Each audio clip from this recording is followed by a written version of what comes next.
Welcome to Week 2 of the Cullman Times' online prep football report. With 2 weeks of games in the books, we're starting to get a clearer picture of how all the region races are going to shape up. One of those races in Class 3A, Region 7, where few people expected A.J. Lamar's Vinemont team to compete for a playoff spot. But with the 33-16 upset at home against Winfield last week, the Eagles are right there in the thick of things heading into the heart of region play. It's been really good. This unit of guys right here, these 33 guys, best chemistry that I've had since I've been here, the 8 years I've been here. It's just a different, they care for one another. They always doing stuff with one another, and it's just a different chemistry, one heartbeat, the units together, and they've really done a great job, and the effort and teamwork's just been really great. Vinemont's big win came courtesy of a career game by sophomore Eli Harris, who ran for 186 yards and 4 scores on 23 carries.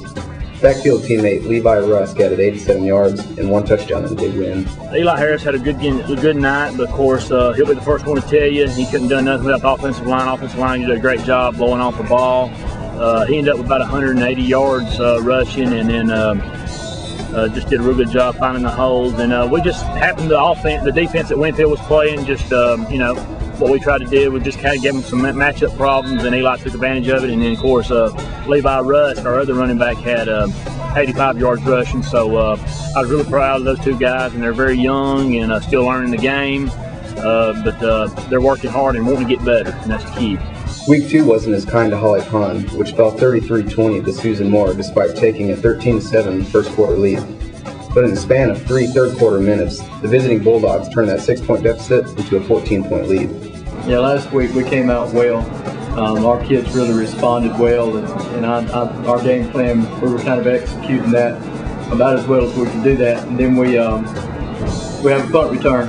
They return the punt about the middle of the second quarter, and we come right off of that and have a turnover, and they score off that turnover, and that kind of put the game away for them, and we didn't recover from that.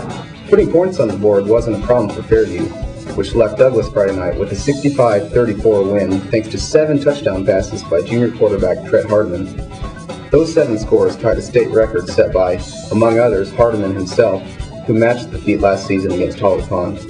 Yeah, we had a good week last week. We played tremendously well, I think, on both sides of the ball, as well as our kicking game was good. We had a good night throwing the football. I think we were 20 for 30, I think for 394. I think Trent had 7 touchdown passes. Our receivers did a good job of stepping up and making some plays last week. Our run game was solid again for the second week in a row, and that's probably been a big improvement from last year. This early in the season, our run game wasn't as solid. Defense played extremely well. Our starters only give up about 12 points to them guys, and made a lot of big plays the whole night.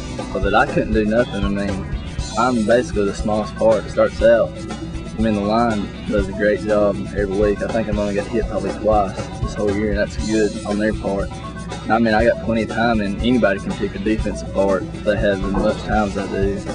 And then the other thing is my receivers, all of them, you can just throw it anywhere and they'll catch it pretty much. They're just making plays.